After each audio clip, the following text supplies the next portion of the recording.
Siapkan minuman, siapkan cemilan. Langsung saja kita tonton Spoiler SpongeBob bikinan Arena Film.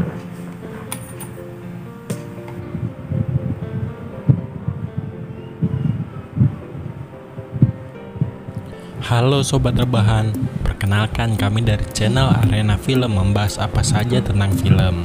Nah, di episode perdana hari ini, kita akan membahas alur tentang film terbaru SpongeBob yang berjudul The SpongeBob Movie, Sponge on the Run. Di scene berikutnya, Sandy mengunjungi rumah SpongeBob dengan kendaraan barunya. Akhirnya Sandy memasuki rumah SpongeBob dan mencari SpongeBob dan tidak ada yang menjawab. Dia mencari di dalam kamarnya, di dalam kulkas, di ruang tamu, tetapi tidak ada SpongeBob. Dia menilai ada yang tidak beres di sini. Ada yang tidak beres di sini. Sesampainya di Krusty Krab, dia terlihat marah dan langsung menanyakan kepada Squidward, apa yang kalian lakukan kepada SpongeBob? Dan Squidward pun menjawab tidak tahu. Sandy tidak percaya dan menanyakan langsung kepada Tuan Krab, di mana SpongeBob? Apakah di ruang bawah tanah? Apakah dimasukkan ke dalam lemari? Kata Sandy. Tuan Krab pun menjawab, dia tidak akan melakukan itu. Dia sangat kesepian karena tidak ada SpongeBob dan tidak ada yang menjalankan bisnisnya sehingga dia tidak mendapatkan uang. Squidward pun mengakui semuanya tidak akan sama tanpa SpongeBob, dan tiba-tiba televisi di restoran menyiarkan berita memberitakan dua tersangka telah tertangkap malam ini dikarenakan mencoba mencuri siput kerajaan, yaitu Patrick dan SpongeBob. Sontak mereka langsung terkejut dengan berita itu. Berita tersebut memberitahu kalau Istana Poseidon mengadakan pertunjukan dan hukuman mati pada tersangka SpongeBob dan Patrick. Dan acara tersebut dihadiri oleh seniman KLPG, kebanggaan dari Squidward dan Tackle. Lantas Sandy dan Tuan Krab langsung berinisiatif menyelamatkan mereka. Tiba-tiba datanglah Plankton untuk menawarkan bantuan dan ikut bersama mereka. Tapi lain halnya dengan Squidward, dia ikut tapi cuma untuk melihat bintangnya. Mereka pun langsung ke garasi bawah tanah untuk mengeluarkan mobil Patty. Di penjara, tampaknya Patrick dan SpongeBob sudah mulai gila. Tapi mereka udah gila sih dari awal. Patrick pun meminta maaf kepada SpongeBob dan SpongeBob menolaknya karena ini bukan salahnya, ini melainkan salahku, kata SpongeBob. SpongeBob pun menangis. Dia merasa gagal bahwa tidak bisa menyelamatkan Gary. Seperti biasa, Patrick sok menyemangatinya. Saat menyemangatinya, Patrick pun tak sengaja mengucapkan kata koin. Dan tiba-tiba, SpongeBob teringat dengan koin yang diberikan Seth. SpongeBob mencari koin tersebut, namun hilang, tidak ada di dalam dirinya. Ternyata, koin tersebut ada di Patrick. Dia menitipkannya kepada Patrick saat mereka bermain judi. Seperti biasa, Patrick dengan kelakuan konyolnya mempertaruhkan koin tersebut ke dalam taruhan judinya, sehingga membuat SpongeBob begitu marah. Tetapi Patrick mengingatkan bahwa Patrick sudah mengingatkannya. Malah SpongeBob yang menyuruhnya untuk mempertaruhkan itu. Mereka bertengkar dengan hebat, sehingga Patrick keluar dari selnya dan menempati sel baru yang terpisah oleh SpongeBob. Tiba-tiba Seth pun datang. Dia memberi wejangan kepada SpongeBob dan Patrick kalau keberanian itu tidak hanya terletak pada koinnya saja, melainkan lebih dari itu. Setelah melontarkan kalimat keren itu, dia pun langsung capcus pergi tanpa basa-basi. Penjaga istana pun datang ke sel mereka. Mereka diseret keluar dan bersiap untuk hukuman mati. Di lain itu, grup Sandy dan Tuan Krab sudah sampai di kota Atlantis yang hilang, tepatnya di Istana Poseidon. Pertunjukan pun dimulai. Disinilah SpongeBob dan Patrick bersiap untuk menemui ajalnya. Sebelum melanjutkan persidangan, acara pembukaan ditampilkan oleh Kelvin G, yaitu idola dari Squidward. Langsung saja, Squidward langsung tersenyum saat idolanya menampilkan lagu terbaiknya. Di keadaan kritis, SpongeBob akhirnya menyesali perbuatannya kepada Patrick yang membuat Patrick terseret karena oleh dirinya. Pengadilan pun dimulai dengan diawali jaksa penuntut umum berbicara. Dia menilai beraninya SpongeBob datang ke sini untuk mencuri sumber kehidupan sang raja, yaitu sumber paras tampannya. Tanpa basa-basi, sang raja pun menyebutkan kalau mereka bersalah. Dan Algojo siap mengeksekusi SpongeBob dan Patrick, tetapi lampu dimatikan oleh Tuan Krab. Setelah lampu hidup, Sandy menyerobot dan langsung berbicara kepada Raja untuk membela SpongeBob. Dan dengan terpaksa, Raja pun memperbolehkan Sandy untuk memberikan saksinya. Sandy memberikan saksi bahwa SpongeBob adalah teman baiknya, bahkan sejak perkemahan musim panas, di mana Sandy dan SpongeBob pertama kali bertemu di saat itu. Sandy memperkenalkan dirinya kepada SpongeBob. Dia bilang kalau dia dari Texas. SpongeBob bertanya apakah di Texas semua orang memakai baju astronot. Lalu Sandy menjawab dengan sainsnya. SpongeBob terkejut dan bertanya lagi, apakah kamu seorang ilmuwan? Sandy merasa sedih. Dia menjawab, bukan. Aku hanya seorang tupai. Dia tidak bisa menjadi ilmuwan, walaupun itu mimpinya. SpongeBob menyemangatinya. Dia berkata bahwa Sandy harus bisa menjadi apapun yang dia mau. Dan Sandy termotivasi dengan kata-kata SpongeBob. Dia pun meneruskan cita-citanya sebagai ilmuwan seperti sekarang ini, gara-gara kalimat SpongeBob itu. Sandy meyakinkan kepada Raja bahwa dia adalah sahabat terbaiknya, dan dia adalah yang terbaik di dasar laut. Setelah momen romantis itu, lalu Patrick berkata begini,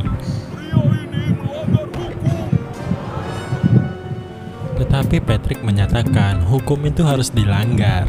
Kesalahan SpongeBob adalah memiliki ketangguhan untuk menyelamatkan sahabatnya, menunjuk Gary. Ternyata Patrick adalah rempahan peyek saat pertama kali berjumpa dengan SpongeBob di perkemahan musim panas. Di masa kecil, terlihat Patrick sedang menangis dan tidak memiliki satu orang pun teman. SpongeBob mengajak dia berkenalan. Patrick menangis karena rindu rumahnya. Lalu Patrick semakin menangis dan dia berkata, aku tidak memiliki teman. Sehingga SpongeBob berkata, ya kamu memilikinya satu sekarang, yaitu diriku.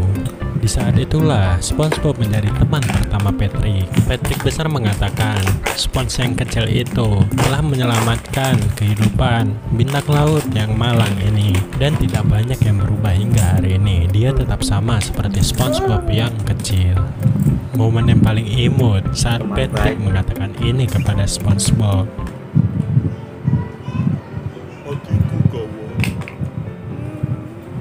Sekarang giliran Squidward memberikan saksi.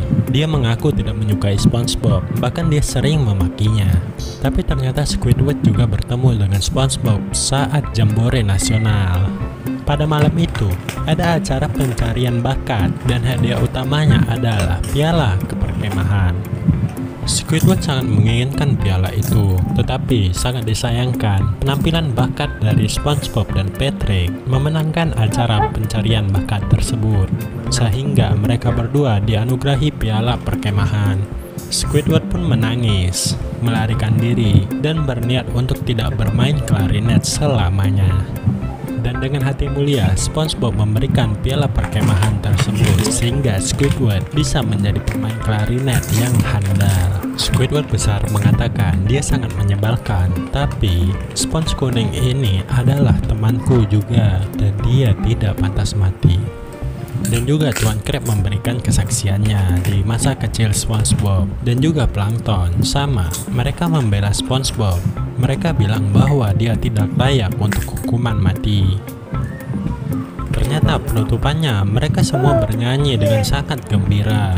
Mereka berdansa, menari dengan riang gembira. Sang Raja Poseidon pun terlihat gembira saat menari di dekat mereka. Ternyata mereka mencuri Gary diam-diam saat dekat Raja Poseidon. Raja pun menjuru ajudannya untuk mengejar mereka. Mereka kejar-kejaran, mereka bertarung, dan singkat cerita mereka terjebak. Mereka tertangkap di depan istana kerajaan Poseidon. Raja Poseidon pun datang di depan mereka. Tapi ternyata Raja Poseidon menyukai mereka. Dia bilang, sudah lama sekali dia tidak melihat pertunjukan bagus seperti ini. Mereka dimaafkan dan semua dakwaan dibatalkan, tapi dengan satu syarat. SpongeBob harus mengembalikan seafoodnya tanpa keraguan sama sekali, sehingga mereka bisa bebas dari kota tersebut. SpongeBob berpikir, dia menghela nafas, dan muncullah perkataan dari Seth. Seth berkata, Keberanian yang kau cari ada di dalam dirimu dan akan keluar saat kau butuhkan. Dengan perkataan tersebut, SpongeBob tertrigger. Dia lantas menantang sang Raja Poseidon. Dengan lantang dia berkata, tidak akan menyerahkan Gary kepadanya. Aku sangat menyayangi Gary, dan Gary juga sangat menyayangiku. Jika kita tidak bersama, kita akan merasa sedih. Terserah apa yang kau lakukan kepada kami. Dan lihat, hari ini, berkat kawan-kawanku yang luar biasa ini, hatiku 2 kali lebih besar dari biasanya. Apalagi setelah apa yang mereka taruhkan kepada diriku, melanggar peraturan, melawan Raja Poseidon. Sang raja pun mengacukan pedangnya, melawan katamu. Sang raja semakin marah, pedangnya pun menodong SpongeBob. Lalu SpongeBob berkata, mereka melakukannya untukku. Anda pasti mengerti kalau memiliki kawan seperti mereka. Raja Poseidon pun tersontak, kawan seperti mereka, dan ternyata dia sangat sedih. Tidak ada yang mau menjadi temannya. Bahkan, sang penasehatnya pun tidak mau berteman dengannya. Dia sangat sedih dengan kejadian tersebut. Dia mengetahui kalau dia tidak punya teman sama sekali. Sama seperti kejadian Patrick, SpongeBob pun berkata, ya, Anda sekarang punya satu, yaitu aku. Aku akan menjadi temanmu. Tapi kawan tidak akan menculik siput temannya sendiri kan? Tapi aku butuh siput itu. Lihat mukaku yang berkerut ini. Aku punya kerutan yang menjijikan. SpongeBob meyakinkan. Kami tidak peduli, penampilan tidak berarti. Kami tidak peduli dengan sedikit ketidaksempurnaan ataupun yang besar. Lihat saja Squidward, yang penting yang ada di dalamnya. Dan aku yakin kamu bisa menjadi raja yang adil di semua lautan. Aku yakin Anda bisa melakukannya, Tuan. Ya, jika Tuan mau memotong rambutnya sedikit, kata SpongeBob. Apa yang dilakukan raja? Dia melepas wig. Dia ternyata memakai wig palsu. Sontak mereka pun terkejut. Dia melepas jepitan yang ada di lehernya, melepas gigi palsunya, bahkan dia melepas korsetnya. Semua orang pun mengaguminya dengan kejujurannya. Dia bilang dia merasa lebih lega dengan keadaan ini. Terima kasih SpongeBob karena sudah menyadarkan aku tentang hal ini. Akhirnya dia pun melepaskan SpongeBob dan teman-temannya, termasuk siput yang ada di ruang bawah tanah yang dia pekerjakan. Tetapi semua siput tersebut memilih SpongeBob menjadi tuannya pada hari yang indah berikutnya. SpongeBob memasuki rumahnya dan terlihat ada banyak sekali siput di rumahnya. Akhirnya rakyat Bikini Bottom memiliki siputnya sendiri-sendiri. Terlihat di jalanan ada siput, di ruang bermain ada siput, dan segala macam hal di kota ada siput. Dan akhirnya Bikini Bottom pun menjadi surganya segala siput. Ya, jangan lupa di subscribe, like kalau kalian suka, dislike kalau tidak suka, komen film apa yang pengen kita bahas alurnya ya. Episode pertama kali ini jangan lupa subscribe ya. Tiap minggu bakal ada video-video berikutnya. Dadah sobat rebahan. Seru kan? Mantap. Stres hilang. Nggak pusing.